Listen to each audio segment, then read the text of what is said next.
대체적으로 동물들은 보수적이고 경계심이 많다. 배타적 존재다. 이들은 화합보다 경계를 우선한다.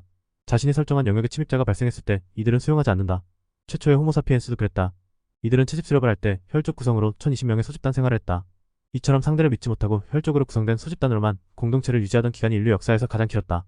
수백 만 년의 시간 동안 그렇게 인간 또한 배타적이고 경계심이 많았다. 사피엔스의 저자 유발 하라리는 이후 인류가 없는 것을 있다고 믿는 공통의 관념을 만들었다고 했다. 상상 속에서만 존재하는 실제를 만들어낸 것이다. 애니미즘이다. 이런 인지혁명으로 인간은 혈족이 아닌 다른 구성원을 하나로 통합할 수 있게 된다. 믿을 수 없는 이들을 통합하고 관련 없는 이들과 규범과 가치체계를 만든다. 이들은 그렇게 결속력을 갖는다.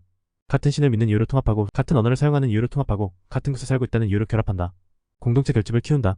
그렇게 종교는 많은 사람들을 결속시키는 역할을 했다. 종교는 신뢰를 만들어냈다. 이후 프로테스탄트 도시들은 의무 교육법을 시행하여 엘리트 수준의 인적 자본을 모은다.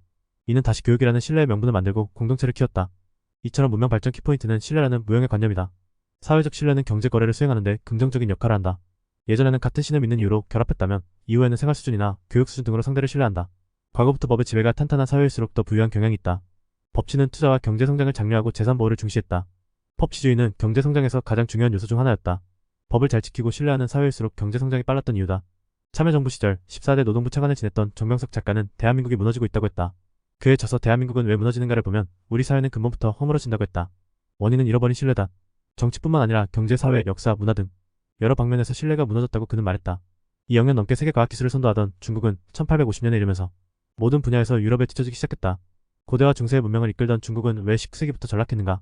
세계 경제 패권의 이동에 대해 누군가는 지리정을 근거로 설명하고 누군가는 종교를 근거로 설명했다.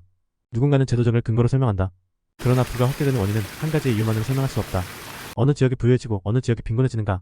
이는 복합적이다. 지리적으로도 설명할 수 있고 제도적으로 설명할 수도 있고 종교적으로 설명할 수도 있다. 그러나 그 모든 근간에는 신뢰라는 단어가 명확하게 있어야 했다. 신뢰할 수 있는 사회는 반드시 그 사회를 융성하게 한다. 과거에는 모든 소비를 자급자족할 수는 없어도 대체적으로 자신의 옷감을 직접 만들거나 맥주를 직접 담가 먹었다. 그러다가 1718세기에는 소매상점이 등장하고 생산자가 소비자가 되고 소비자가 생산자가 되는 일이 영국에서 일어난다. 이를 소비자 혁명이라고 부른다. 가게는 점차 시장 지향적으로 변했다. 그러나 그렇다고 경제 성장의 유일한 키워드가 신뢰만이라고 할 수는 없다.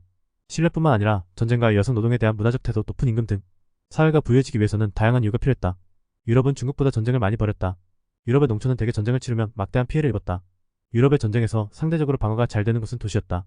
반면 중국의 전쟁의 경우 도시와 농촌의 피해는 똑같았다. 이 결과로 유럽은 무역과 제조업이 도시에 몰릴 수 있었다. 여성 노동에 대한 태도 변화도 경제를 성장시켰다. 과거 옷감을 짜는 일은 여성이나 어린이들의 몫이었다. 이들의 생산력은 당시 경제력에 포함되지 않았다. 이들의 생산력은 가족을 위해서만 사용됐기 때문이다.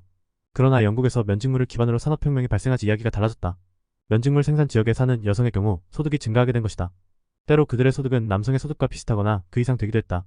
사회가 여성을 중요한 성원으로 간주하기 시작하면서 그들의 지위가 상승하고 이는 경제 구성원 수를 획기적으로 늘렸다.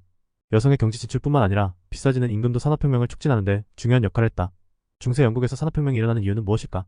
이유는 이렇다. 영국은 당시 노동력을 절감하는 기술이 발전하기 시작했다.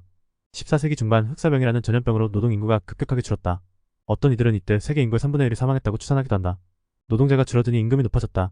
이에 따라 생산자는 노동 절감형 기술을 받아들이고 자본 집약적 기술을 선택한다. 현대 대한민국도 최저임금이 높아지면서 많은 사업주들은 인간보다는 자동화 기계를 도입하곤 한다.